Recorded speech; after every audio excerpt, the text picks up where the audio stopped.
మహారాష్ట్రలో బీజేపీకి లబ్ధి చేకూర్చేందుకే బీఆర్ఎస్ నేతలు ఢిల్లీ యాత్ర చేస్తున్నారని విమర్శించారు కాంగ్రెస్ ఎమ్మెల్యే బాలు నాయక్.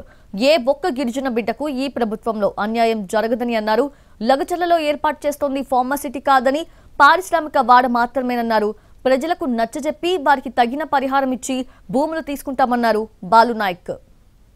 ఇది ఎట్లా మునిగిపోయింది, పూర్తిగా మునిగిపోయడానికి కొడుకును ముందుకు పెట్టి నువ్వు మోకాళ్ళ యాత్ర, ఢిల్లీ యాత్ర, ఎన్ని యాత్రలు చేసినా నువ్వు కేవలం ఈ రాష్ట్రంలో ఇప్పుడు మహారాష్ట్రలో ఎన్నికలు జరుగుతున్నాయి.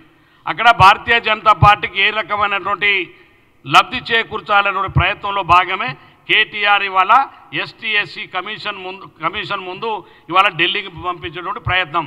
నీ ప్రయత్నాలు ఎన్ని జరిగినా మాకు ప్రభుత్వానికి ఒక లక్ష్యం ఉంది. ఏ ఒక్క గిరిజన బిడ్డ కూడా అన్యాయం జరగదు. ఏ గిరిజన బిడ్డ కూడా భూములు కోల్పోతున్న వాళ్లకు ప్రభుత్వం అందవలసిన రాయితీలు అన్నీ కూడా అందుతాయి.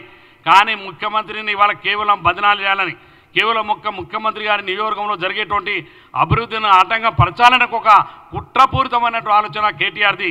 అందుకే కేటీఆర్కి ఇవాళ మా సోదరులు చెప్పినట్టు ఎక్కడ కూడా భూములు బలవంతంగా గుంజుకోము, వారిని నచ్చజెప్పే భూములు తీసుకుంటాము.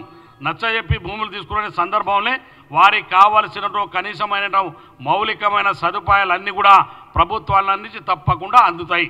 ఇది ఈ ప్రభుత్వం యొక్క లక్ష్యం.